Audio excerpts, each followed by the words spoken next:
प्यारे भाई लोग, मेरा एक मैसेज है आप लोग के लिए और ये ध्यान से सुनो और तुम्हारा अकल में डालो।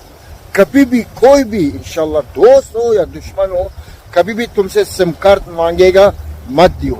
वो बोलेगा प्लीज मेरे पास सिम कार्ड नहीं है, आओ चलो मेरे लिए एक सिम कार्ड निकालो। कभी भी ये गलती मत करो। अभी हमको एक आदमी मिला, बेचारा कुछ नहीं जानता है, एक उसका दोस्त ही गया, उसका सिम कार्ड उसका नाम से निकाला। फिर वो क्या करता था, लड़की लोग को फोन करता था, सब आदमी को गाली भी देता था, सब चीज करता था, बहुत गलत चीज करता था, इस्तेमाल करता था। तो ये आदमी, ये बंदा गया उसका मुल्क में, पुलिस किसको पकड़ा, किसको फोन किया, ये इसको, और ये बोलते मेरा नंबर नहीं है, ये मेरा दोस्त का नंबर है। बोला नहीं, ये आपका आईडी से मिला हमको, इसलिए तुम जिम्मेदार है। इसलिए आप लोग को हाथ जोड़ता है, किसी को सिम कार्ड नहीं दियो तुम्हारा आईडी से। वो कुछ भी गलती करेगा, आप फंसेगा, आप लोग फंसेगा।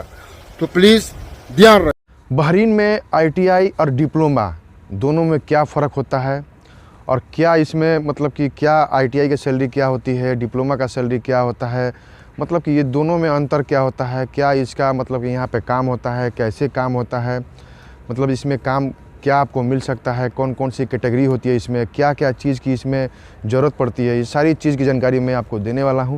तो जल्द ही जाइए, हमारे चैनल को सब्सक्राइब कीजिए, लाइक कीजिए, शेयर कीजिए, अपने भाई को सपोर्ट कीजिए ताकि आपका भाई और भी अच्छी तरीके से आपको जानकारी दे सके। तो प्लीज़ एक लाइक ज़रूर कीजिएगा, सब्सक्राइब ज़रूर कीजिएगा।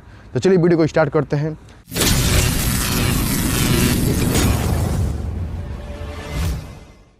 तो दोस्तों, कभी भी अगर इंडिया से आप आ रहे हैं तो आईटीआई करके आ रहे हैं, तो आईटीआई में ट्रेड क्या होता है, आपका जो है फिटर का ट्रेड हो गया, इलेक्ट्रीशियन का ट्रेड हो गया, उसके बाद जो है उसमें एसी टेक्नीशियन का भी ट्रेड आता है, उसमें आपका प्लम्बर का ट्रेड आता है, उसमें मतलब कि और भी ट्रेड आते हैं कुछ, उसके बारे में जानकारी नहीं है, लेकिन जितना जानकारी है मैं आपको उतना ही बताऊँगा।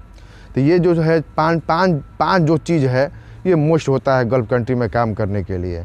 इलेक्ट्रीशियन, फिटर, एसी टेक्नीशियन, उसके बाद प्लम्बर 4 जो है आपको मतलब कि काम करने के लिए मोस्ट है यहाँ पे। तो सबसे बड़ी बात तो है, इसमें डिमांड आपका जो है इलेक्ट्रीशियन का है और एसी का है और प्लम्बर का है। ये 3 चीज़ का बहरीन कंट्री में सबसे ज़्यादा डिमांड है। और फिटर का जो डिमांड है वो ज़्यादातर इंडस्ट्रियल में डिमांड होता है। इंडस्ट्रियल में अगर काम करेंगे, इंडस्ट्रियल में आप इंटरव्यू देंगे तो इंडस्ट्रियल में आपको जो है मतलब कि उसमें आपको काम मिल सकता है पाइप फिटर में। लेकिन जो डिमांड है मतलब कि एनी टाइम आपको बहरीन कंट्री में काम मिल सकता है, वो है इलेक्ट्रीशियन, प्लम्बर और एसी टेक्नीशियन। इलेक्ट्रीशियन का काम इसलिए ज़्यादा है क्योंकि यहाँ पे हर घर में, हर गली में, हर जगह लाइट की ज़रूरत है, इसलिए इलेक्ट्रीशियन का काम जो है यहाँ पे बहुत ज़्यादा है। उसके बाद जो है प्लम्बर काम इसलिए ज़्यादा है क्योंकि हर घर में, हर जगह आपको पानी की ज़रूरत पड़ती है, तो इसलिए प्लम्बर का काम ज़्यादा है। उसकी बात करते हैं एसी टेक्नीशियन। एसी की बात तो भाई सबसे ज़्यादा है। यहाँ पे इतना गर्मी पड़ती है कि यहाँ पे हर घर में आपको एसी की ज़रूरत पड़ती ही है। पंखा यहाँ पे तो काम ही नहीं करेगा, पंखा आपको कूलिंग करेगा ही नहीं। यहाँ पे इतनी हॉट गर्मी होती है, यहाँ पे इतना गर्मी होता है कि बिना एसी का कोई भी आदमी यहाँ पे रह नहीं सकता है। तो इसलिए एसी टेक्नीशियन का भी काम ज़्यादा है। अब बात करते हैं इनकी सैलरी के बारे में। तो सैलरी में अगर आईटीआई करके आ रहे हैं और इंडिया में अगर इंटरव्यू चल रहा है, तो आईटीआई में आपका जो है अगर इलेक्ट्रीशियन में आ रहे हैं तो आपको इलेक्ट्रीशियन में कम से कम 130 से 140 तक आपका सैलरी होना चाहिए आईटीआई में। अगर फ्रेशर हैं तो आपके ऊपर डिपेंड है कि आप कितना सैलरी लेना चाहते हैं। आप कोई 120 में भी आ जाता है, कोई 125 में आता है, तो आपके ऊपर है। उसके बाद प्लम्बर में भी सेम है, वही है 130, 140, 150 अगर आईटीआई है तो उसमें भी सैलरी आपको यहाँ पे इतना मिल जाएगा। यानी कि 130 बीडी, 140 बीडी, 150 बीडी प्लम्बर में आपको सैलरी मिले। मैं जितना भी सैलरी बता रहा हूँ बीडी में बता रहा हूँ, और बीडी का मतलब होता है यहाँ के बहरीनी दिनार। यानी कि अगर गूगल पे जाइएगा, सर्च मारिएगा कि एक बहरीनी दिनार का यहाँ पे 215 रुपये चल रहे हैं, 215 तो 216 ऐसे ही चल रहे हैं यहाँ पे।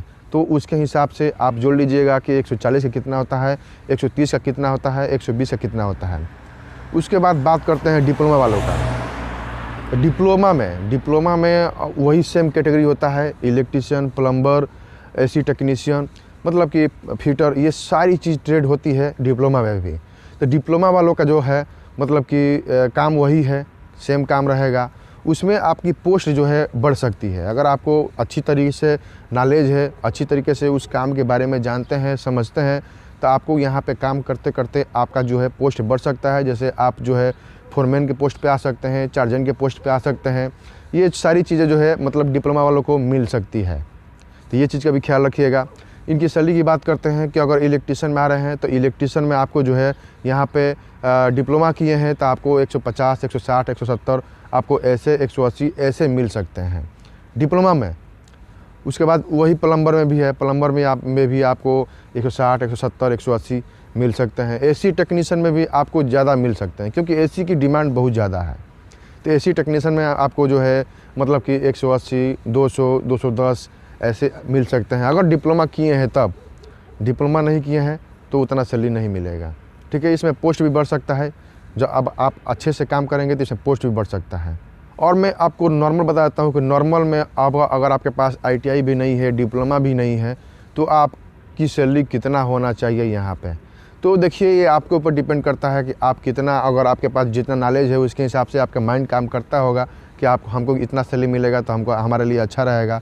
अगर मान लीजिए इलेक्ट्रीशियन में आ रहे हैं तो यहाँ पे नॉर्मल सैलरी आपको 120, 125, 130 चल रही है। प्लम्बर में भी सेम चल रही है।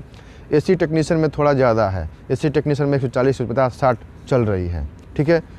तो चलिए दोस्तों, मैं वीडियो को पूरा मतलब कि समझा दिया हूँ कि क्या डिप्लोमा में अंतर है, क्या ITI वालों को कितना सैलरी मिलता है, डिप्लोमा वालों को कितना सैलरी है, नॉर्मल में अगर आपके पास ITI नहीं है, डिप्लोमा ही है तो क्या सैलरी, सारी चीज़ें जो मैं आपको बता दिया हूँ। तो जल्दी जाइए, चैनल को सब्सक्राइब कीजिए, लाइक कीजिए, शेयर कीजिए, अपने भाई को सपोर्ट कीजिए।